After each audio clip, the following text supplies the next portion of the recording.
Ողջույն Աստծո եկեղեցի, փառք Տիրոջը այսօրվա համար։ Գոհ ենք Աստծուց, որ այսօրն էլ մեզ փառքեվել է։ Գարիկ եղբայրս, որ ասեց, Պողոս առաքյալին հիշեցրեց, գիտեք, երբ որ Պողոսը Տիրոջը ասեց, ինչ ես կամենում, որ անեմ, ասեց, մտի քաղաքը քեզ կասվի ինչ պիտի անես։ Եվ երբ որ մտավ քաղաք, երբ որ Անանյան եկավ, իրան ասվեց, թե ինչ պիտի անի։ Անանյային Տերը պատգամ էր տվել ասելով, նա իմ անունը հեթանոսների մեջ պիտի պատմի։ Ուրեմն եթե մեր մեջ էլ մարդիկ կան, որ Տիրոջը ասում են, Տեր, ինչ ես ուզում, որ ես անեմ, Տերն ասում է, դու իմ անունը պիտի պատմես այս աշխարհի մեջ։ Ես անցած Կիրակի այստեղ չեմ եղել, բայց գիտեմ, որ Լյովա եղբայրը ավետարանչության մասին է խոսել։ Շուտվանից մի նախադասություն կա Աստվածաշնչից, որ սրտի շատ է կպել, բայց այս անգամ սրտումս դրվել է նորից դրա մասին խոսել, նորից ավետարանչության մասին խոսել։ Եվ այդ նախադասությունը հետևյալն է, որը կարելի ասել վերնագիր եմ դրել պատգամի։ Աշխարհը շփոթեցնողները։ Գործք առաքելոց 17-րդ գլխում, երբ որ Պողոսը Շիղայի հետ միասին շրջում էին եւ հասան Թեսաղոնիկե եւ լավ ավետարանչություն ունեցան եւ շատերը ապաշխարեցին։ Գիտես, երբ որ շատերը ապաշխարում են, հոգեվոր աշխարհը խառնվում է իրար։ Եվ այդ ներգործությունից շատերը բարկությունով լցվեցին եւ գնացին, որ Պողոսին ու Շիղային տանեն, չգտան, աշակերտներից մեկին տարան քաշելով դեպի հրապարակ, եւ 17-ի 6-րդ խոսքում ասում է, երբ որ չգտան նրանց Հասոնին եւ մի քանի եղբայրների քաշելով տանում էին քաղաքապետների մոտ, եւ սաստիկ աղաղակում, թե այս աշխարհը շփոթեցնողները այստեղ էլ հասան։ Կամ մի ուրիշ թարգմանության մեջ ասում է, աշխարհը տակնու վրա անողները։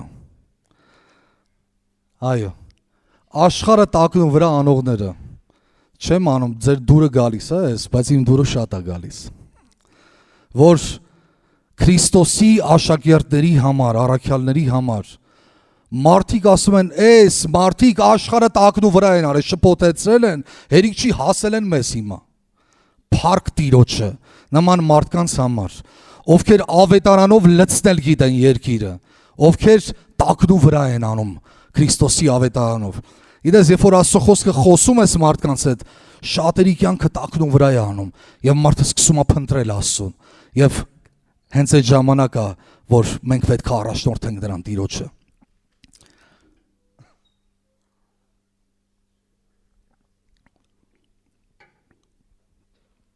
Շատ լավ է, որ ուրիշների վկայությունները լսում ենք, քաջալերվում ենք, բայց մեր մասին խոսենք մի քիչ։ Սիրելիներ, մենք կանչված չենք սուսուփուս կյանք ապրելու, ամեն ասող կա։ Աստված մեզ նպատակով է կանչել, որ ինչ որ կարդում ենք, ինչ որ լսում ենք, բարձրաձայն խոսենք այս աշխարհին։ Մենք բոլորս էլ կանչված ենք ավետարանը քարոզելու, առանց բացառության։ Մի քիչ շատ ամեն ասողներ որ լինի, լավ կլինի։ Ամեն։ Ուզում հավատակ, որ տենց է, որովհետև Տիրոջ խոսքը տենց է սովորեցնում։ Մենք բոլորս էլ կանչված ենք ավետարանը քարոզելու առանց բացառության։ Եվ քեզ փոքր ու տկար մեկը չկարծես, քեզ մարդկության փրկությանը առաջնորդելու պատասխանատու գործ է վստահված։ Հավատացողը թող ասի ամեն։ Մարդկությանը փրկության առաջնորդելու պատասխանատու գործը վստահված է մեզ, սիրելի Աստծո ժողովուրդ։ Բայց մենք պիտի խոստովանենք, մի տեսակ դարձել ենք պարփակված եկեղեցականներ, պատերի ներսում քարոզ պատրաստողներ եւ լսողներ։ Որ մի քիչ հանդիմանական լինի, ինձ ներեք։ Դուրս գնացողներ գրեթե չկան, եթե կան էլ քիչ են։ Էլ չենք ուզում կոմֆորտ զոնայից դուրս գալ եւ կարծես թե ասում ենք կգան մեզ լսելու, կխոսենք։ Չէ, չէ։ Իսկ մերոնց մեջ խոսելը շատ հեշտ է։ Մեկ խմբակներում իրար հերթ չենք տալի, չէ՞ խոսալուց։ Այդ ով պետք է մերոնց մեջ ասի աշկիտ վերևում կա, շատ համարձակ խոսում ենք, ճոխուճ արտար քարոզում ենք, բայց որ հարցնես վերջի անգամ երբ եք ավետարանը քարոզել, կարողա չհիշենք։ Մի տեսակ շատ են կենտրոնացել մեր վրա Աստծո ժողովուրդ։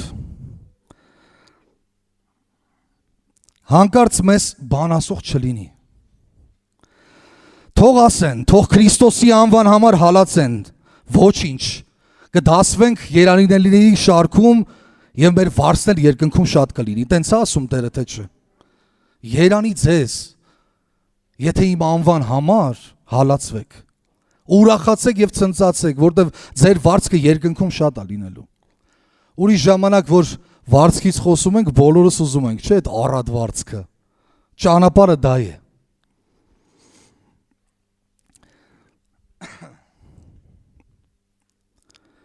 Գիտեք, մեր ժամանակներում ինչու հալածանք չկա, կամ եթե կա էլ շատ չնչին, որ չի զգացվում։ Շատ պարզ պատճառով ավետարանը քարոզողները շատ քիչ են։ Եվ դա կապ չունի, որ մենք քրիստոնյա երկրում ենք ապրում։ Մի առիթով մեր եպիսկոպոս Ռուբիկ Թումանյանը ասել է. ով է ասում, որ հալածանք չկա Հայաստանում։ Հələ ճշմարտությունը խոսիր, տես ոնց են հալածում։ Կարծում եմ ոմանք հիշեցին այս արտահայտությունը։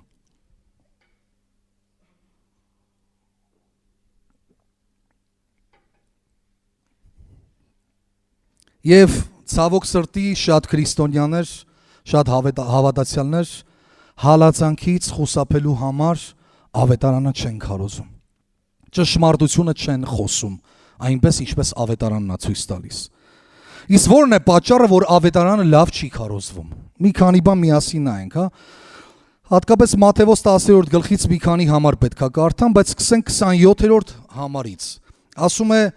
Տերը իր աշակերտներին. ինչ որ ասում եմ ձեզ խավարում, լույսի մեջ ասեցեք, եւ ինչ որ ականջում լսում եք, կտուրների վրա քարոզեցեք։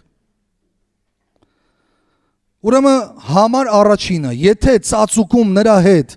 չենք հաղորդակցվում,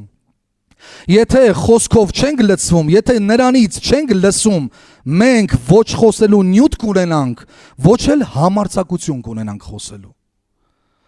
Այսօր շատերը չեն խոսում ավետարանը, որովհետև իրենք Տիրոջ ոտքերի առաջ չեն գնացել իրենից լսելու,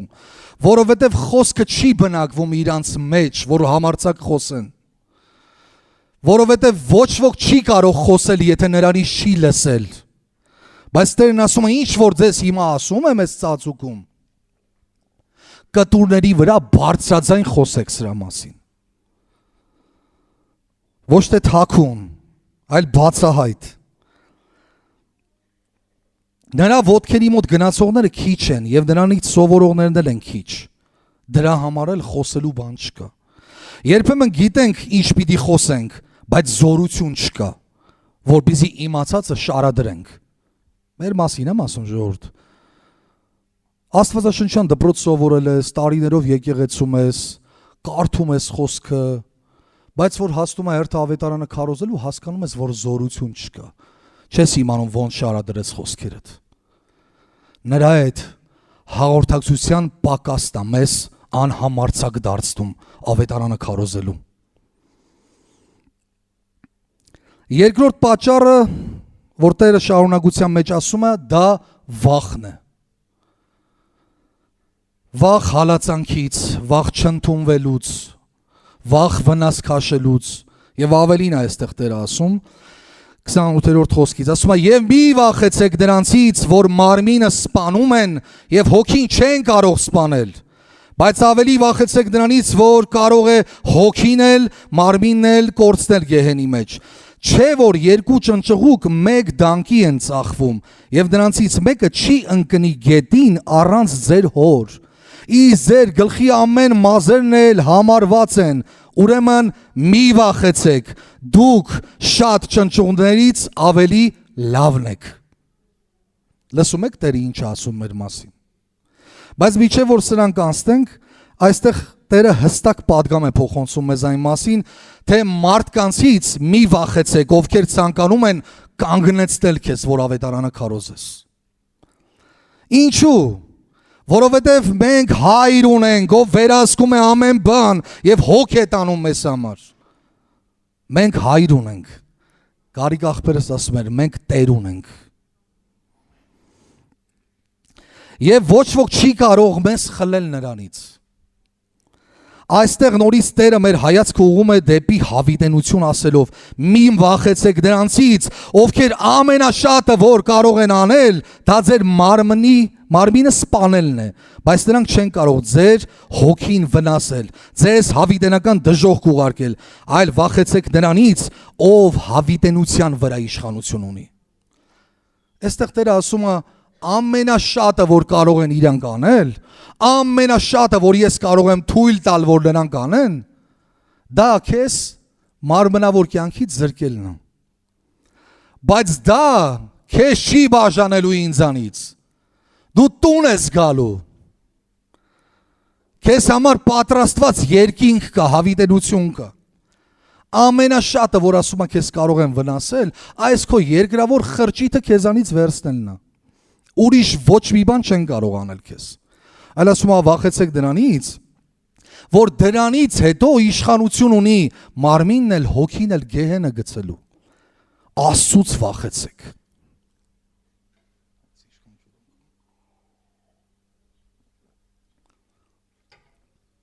Հետարքիր է ճնճղունքների օրինակներ բերելով Տերը նորից ցույց է տալիս, որ դու ավելի թանկ ես ինձ համար։ Դու շատ ավելի թանկ ես ինձ համար։ Եվ այստեղ ուսումնասիրեցի հատկապես ինչ է ասում, որ եթե երկու ճնճղուկ մի դանկի է ծախվում, նրանցից ոչ մեկն էլ անտեսված չէ։ Ղուկաս ավետարանում նույն հատվածը Ղուկաս 12:6-ում ասում է, չէ որ 5 ճնճղուկ երկու դանկի է ծախվում եւ նրանցից մեկն էլ Աստծո առաջ մոռացված չէ։ Հետաքրքիր է, որ ասում է 5 ճնճղուկը երկու դանկի է ծախվում։ Ուրեմն այս երկու դանկի ունեցողը երբ որ գնում էր ճնճղուկը, դա այնքան արժեք ուներ, որ մարդիկ, միացած մենք արտահայտություն ունենք, որ ասում ենք բազարում շատ հանդիպած կլինենք, 5+1 կամ 10+1, որ 4 հատ առնում ես, մի հատը նվեր ես ստանում, որ 10 հատ առնես, մի հատ հենց նենց կտանք ես, սենց առևտրական մտածելակերպ կա։ Այն ժամանակ էլ է փաստորեն եղել։ Այսինքն մարդը, որ տվել է 2 դանկի, ոչ թե տվել է 5 ճնճղուկի համար, այդ 5-րդը ավելիով տվել են իրան։ Դա այլևս այդ տվողի համար արժեք չի ունեցել։ Բայց Աստված այստեղ այս օրինակը բերելով Տեր Հիսուսը ցույց է տալիս, որ մարդկանց համար թեկուզ ճնճղուկը արժեք չունի, որ իրանք կարող են հենց այնպես տալ, բայց ինձ համար որևէ ճնճղուկ անգամ անտեսված չի, առավել ևս ձեզանից յուրաքանչյուրը, ոչ մեկ անտեսված չի, եւ նա վերահսկում է մեզանից յուրաքանչյուրի կյանքը։ Մի քանի հետարքիր պատմություններ եմ այս ուղղությամբ կարդացել Աստծո մարդկանց վերաբերյալ, թե ինչ համարձակ են եղել խոսելու, անգամ թագավորների առաջ։ Ասում է, երբ Անգլիայի թագավոր Հակոբ առաջինը սպառնում էր երկրից աքսորել կամ կախաղան հանել աստվածաբան Էնդրյու Մելվինին, նա պատասխանում է ասելով. դուք չեք կարող աքսորել կամ կախաղան հանել ճշմարտությանը։ Ուզում են ասել, եթե ձեր մոտ հանգարց հաջողվի, ինձ էլ աքսորեք, կախաղանել հանեք, բայց ճշմարտությունը չեք կարող սպանել ճշմարտությանը։ Մի անգամ անգլիացի հեղափոխական Լատիմերը, ում ավելի ուշ հավատքի համար կրակով այրեցին, իր քարոզությունը սկսելուց առաջ ամբիոնի մոտ կանգնած իր անունը կրկնելով շշնջում էր ասելով. Լատիմեր, զգույշ եղիր, թե ինչ ես խոսելու, որովհետև թագավոր Հենրիխը ներկա է այստեղ։ Բայց հետո մի պահ լռեց ու շարունակեց ասելով. Լատիմեր, զգույշ եղիր, թե ինչ ես խոսելու, որովհետև այստեղ թագավորների թագավորն է ներկա։ շատ դուրս եկավ։ Գիտես, մի պահ կարող է քեզ վախը պատել, ասես հեղինակավոր մարդիկ են այստեղ ներկա, զգույշ լինեմ խոսքերից մեջ, թե ինչ եմ արտահայտվելու, որ հանկարծ հալածանք չլինի, որ հանկարծ ուրիշ բան ինձ չպատահի։ Կարող է վախի ներգործության մեջ մարդը այսպիսի զգացողություններ ունենալ, բայց փառք Տիրոջը Աստծո մարդու համար, որ սթափվելով ինքն իրան գալով նորից կրկնում է շշնջալով ասելով. զգուշացիր, թե ինչ ես խոսելու, որ չլինի թե ամբողջ ճշմարտությունը չասես, որովհետև թագավորների թագավորը ներկա է ամեն ուր, որտեղ որ դու խոսում ես, որտեղ որ դու քայլում ես։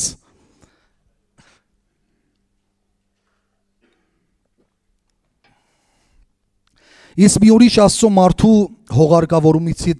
հողարկավորումից հետո ասեցին.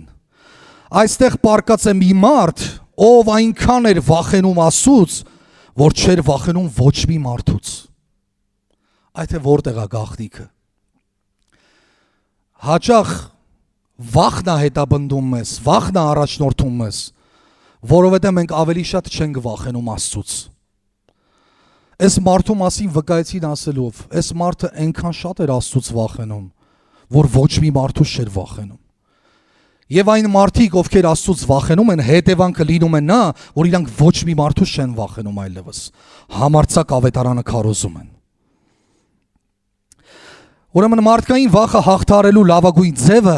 Աստծուց վախ ունենալն է։ Երբ մարդու հոգում թագավորում է Աստծո վախը, նա նպաստում է մարդկային վախից ազատ լինելուն։ Եթե մեր հոգում թագավորում է Աստծո վախը, դու ազատ ես լինելու մարդկային վախից։ Իսկ եթե մենք չենք հաղորդակցվել նրա հետ, չենք ճանաչել նրան, դժվար թե վախենանք նրանից, ինչպես որ հարկն է։ Թագավորի լրաբերը ոչ մի բանից չի վախենում։ Գիտեք ինչի։ Որովհետև գիտի ով է իրեն ուղարկողը։ Որ թագավորը իր լրաբերին ուղարկում, ասում է գնա ես ինչտեղ, ասա այսենց։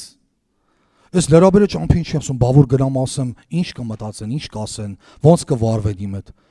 Որովհետև գիտի իր թիկունքին ով է կանգնած։ Մեր թիկունքին Աստված է կանգնած, ժողովուրդ։ Մեր մեջ բնակվող ավելի զորավոր է, քան թե նա այս որ այս աշխարհի մեջ է բնակվում։ Եվ մենք վախի հոգի չենք ստացել, Սուրբ Գիրքն ասում է, այլ սիրո եւ զգաստության հոգի ենք ստացել։ Ուրեմն մեզ պետք է նրա այդ հաղորդակցության մեջ հարատևել, նրան ճանաչել, որպեսզի այդ երկյուղը, այդ ակնածանքը առ Աստված ավելանա մեր մեջ, որ երբեք մարդկային վախի պատճառով ավետարանի քարոզությունը չտուժի։ Ամեն ասող կա։ Երրորդ պատճառը դա ուղակի ամոթն է։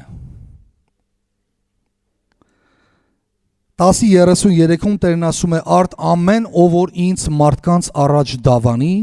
ես էլ նրան կդավանեմ իմ հոր առաջ, որ երկնքում է։ Եվ ով որ ինձ ուրանա մարդկանց առաջ, ես էլ կուրանամ նրան իմ հոր առաջ, որ երկնքում է»։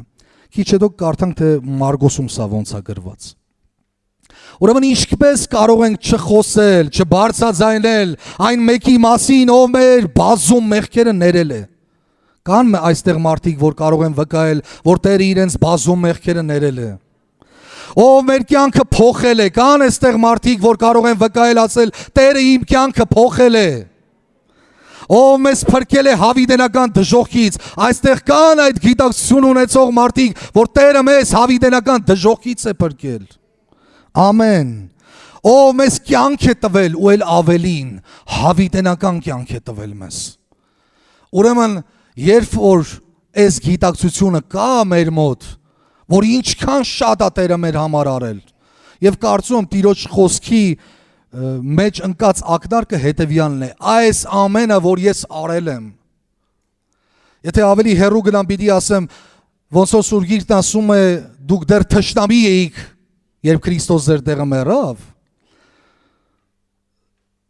մեր արժանիքը չէր, որ մենք այսքան բանի արժանացանք, Քրիստոսի արժանիքն էր։ Նրա սիրո պատճառով էր այս ամենը։ Եթե Տերը ամոթ չի համարել, սրա մասին դեռ կասեմ, մեր Աստվածը լինելու,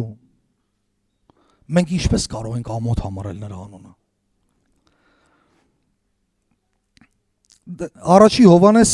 3:1-ի սկիզբն եմ ուզում ասել, ակամայից ես համար հիշեցի այս պատգամը պատրաստելուց, որ ասում է.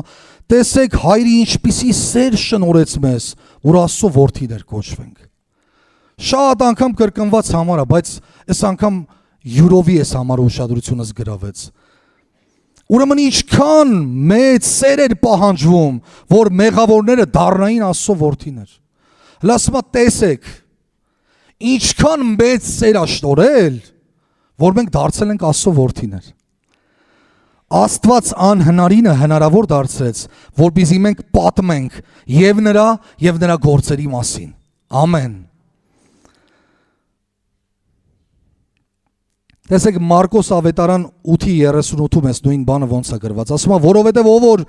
ինձ եւ իմ խոսքերը ամոթ համարի այս շնացող եւ մեղավոր ազգի մեջ, մարդու որդին էլ նրան ամոթ կհամարի, երբ որ գա իր հոր փառքով եւ սուրբ հրեշտակներով։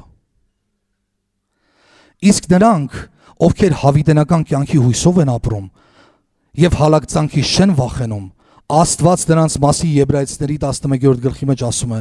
Աստված նրանց մասին վկայում է ասելով. ես ամոթ չեմ համարում նրանց Աստվածը կոչվելու։ Ես չեմ ուզի, որ մեզանից մեկի համար Աստված ասի ես ամոթ եմ համարում իրան, Աստվածը լինեմ։ Որովհետև այստեղ որ կարդում ենք, ասում է, եթե մեկը ամոթ համարի ու շեշտում է որտեղ, որտեղ որ ինձ եւ իմ խոսքերը ամոթ համարի այս շնացող եւ մեղավոր ազգի մեջ։ Մի հատ բառ օգտագործեմ, էլ ուզում ասի, Յանի որտեղ եք ամոթ համարում։ Հենց մտ պատկերացրեք որտեղ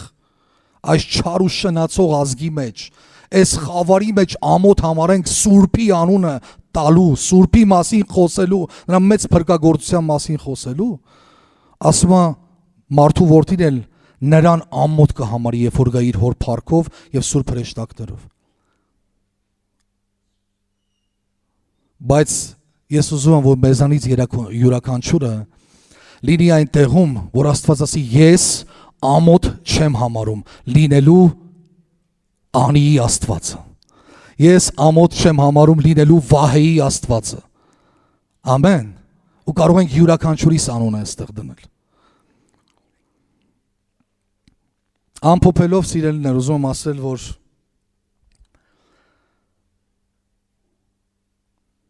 երբեք թույլ պիտի չտանք, իրավունք չունենք վախի պատճառով, ամոթի պատճառով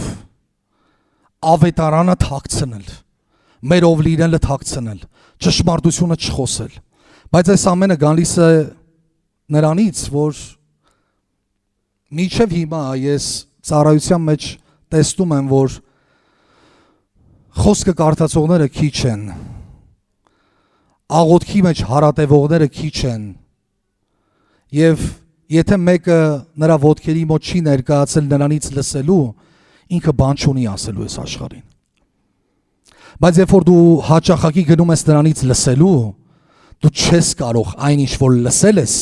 այն ինչ որ տեսել ես, չպատմես, ոնց որ Հովհաննեսն էր ասում։ Մենք այն ինչ որ լսել ենք, այն ինչ որ տեսել ենք, չենք կարող դրա մասին չվկայել։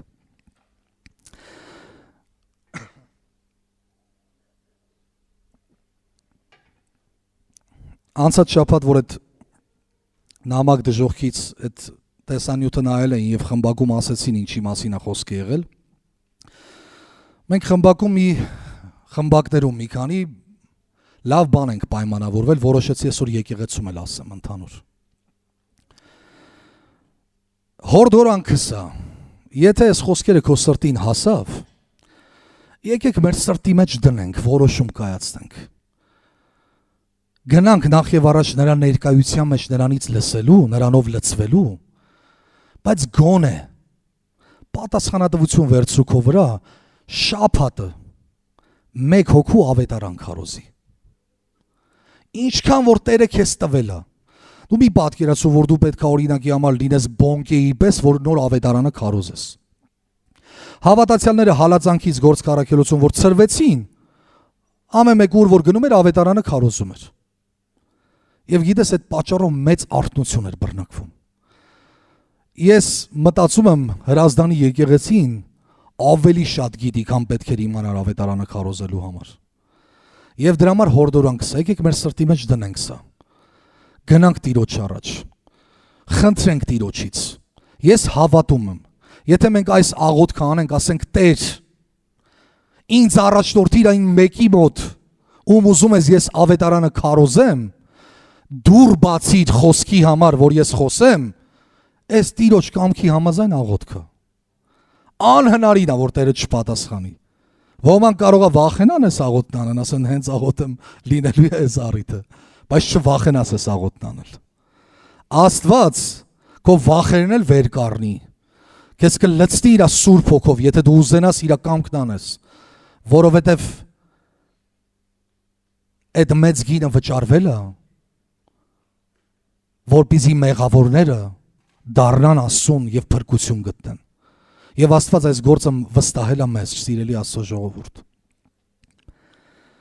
Ես ուզում եմ, գալիս եմ առաջի խոսքին, որ կարդացի, որի մասին վկա են ասելով այս աշխարհը տակն ու վրա անողը այստեղ էլ հասավ։ Դու ուզում ես, որ քեզ ասեն այս աշխարհը շփոթեցնողները այստեղ էլ հասան։ Եկեք այս բանը մեր սրտի մեջ դնենք, որ ավետարանի քարոզությունը իմ բաժինն է։ Եվ մի խուսափիր դրանից։ Երբեք մի ասա, դա իմ անելու բանը չի։ Սուրբ Գիրքը ասում է, որ գնացեք ավետարանը քարոզեք առանց բացառության եւ սովորեցրեք այն ամենը, ինչ որ ես ձեզ սովորեցի։ Իսկ մենք թե տանը, թե այստեղ սովորում ենք Տիրոջից, որ սովորացրածդ գնաս, բաժնեկցես, կտենաս պտուղը։ Մի բան էլ ասեմ ու միասին աղոթենք։ Բազմիցս սրա մասին ասել եմ, ես իմ կյանքում Աստծո առաջ վկայում եմ ասելով, որևէ նյութական ձեռքբերումից այդքան ուրախություն, այդքան մեծ բավարարվածություն չեմ զգացել, չեմ ունեցել, բացի միայն որ գնացել ենք ավետարանը քարոզել ենք, եւ մի հոգի փրկվել է, մեր այդ աղոթքը արեսրտանց Քրիստոսին ընդունելը։ Ես որ եկել եմ տուն, ճամփին, չեմ անում այդ լիությունը, այդ բերկրանքը, այդ ներսի ցնծությունը անբացատրելի է, անփոխարինելի է։ Որովհետև երբ որ մեկի փրկությունով երկինքը ուրախանում է, անհնարին է, որ դու դրանից մասուբաժին չունենաս։ Եկեք երկնքին ուրախացնենք, մենք էլ նրա հետ միասին ուրախանանք։ Եկեք կանգնենք այս բոլոր բաների մասին աղոթքով Տիրոջ տասենք։ Մեր թանկագին Հայր, այնքան շնորհակալ ենք քեզանից, որ դու նախապես ամեն բան իմանալով, մարդուն ճանաչելով, այս պատգամը տվել ես քո խոսքի մեջ, Տեր, որ մի վախեցեք դրանցից, որ կարող են մարմինը սպանել, բայց հոգուն չեն կարող վնասել։ Տեր, խնդրում եմ քեզ, Հիսուսի անունով, որ այսօր դու հպվես մեզանից յուրաքանչյուրին եւ ազատես մեզ վախերից, Տեր, ազատես մեզ ամեն ամոթի զգացողությունից, Տեր, մեր միտքը լուսավորես, որ հասկանանք, որ մեր բերած բարի լուրը այս աշխարհի համար փրկություն է եւ մենք իրավունք չունենք լռելու։ Ես խնդրում եմ Հայր Հիսուսի անունով, որ քո ազատությունը գա քո ժողովրդի մեջ, Տեր։ Մենք մեր ձեռքերը պարզում ենք քեզ ասելով, ահա ես, ինձ ուղարկիր, ինձ գործացիր, քո ավետարանը քարոզելու ու տարածելու համար, Տեր։ Եվ ազատիր ամեն արգելքներից, Տեր։ Խնդրում եմ սիրելի Սուրբ Հոգի, որ դու այսօր խոսես մեր սրտերի հետ, որ այսօր շարժես մեր սրտերը, Տեր, որ մենք ոչ ասենք ամեն վախի ու ամոթի զգացողությանը եւ համարձակ դավանենք քո անունը այս խավար աշխարհի մեջ, Տեր։ Ես աղոթում եմ Հիսուսի անունով, որ ներգործես մեր մեջ կամենալն ու կատարելը, որ մենք ամեն օր վազենք ծածուկում, քո ներկայության մեջ քեզանից լսելու, որ քո լսածը կարողանանք հասցնել ամեն կորսավողի Աստվածին։ Խնդրում եմ քեզ տուր գիտակցություն, տուր հասկացողություն, որ մեծ պատասխանատու գործի մեջ ես դրել, Տեր, քո վկաները լինելու այս աշխարհի մեջ, բարի լուրը հասցնելու կորսավող աշխարհի մեջ, մեջ Տեր, շնորհակալ եմ քեզանից Տեր, որ մեզ հավատարիմ ես համարել, որ մեզ վստահել ես Տեր, խնդրում եմ քեզ ներիր մեզ, եթե անհավատարիմ ենք գտնվել եւ լռել ենք եւ չենք խոսել Տեր, բայց չենք ուզում սրանից հետո այդպես ապրել Տեր, զորացրում ես օգնիր մեզ, որ հավատարիմ լինենք, որ երբ որ Տեր առաջնորդես մեզ,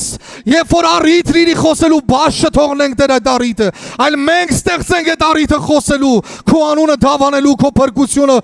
Տեր բարձրացնելու ամենուր, շնորհակալ եմ քեզանից, շնորհակալ եմ, որ դու մեր մեջ ես, շնորհակալ եմ, որ դու հպվում ես մեզ, շնորհակալ եմ, որ դու փոխում ես մեզ, մենք հանձնվում ենք քեզ, թող փառավորվի անունդ, մեծարվի անունդ եւ գա արքայությունդ եւ լինի կամքդ Հայր, Հիսուսի անունով, ամեն։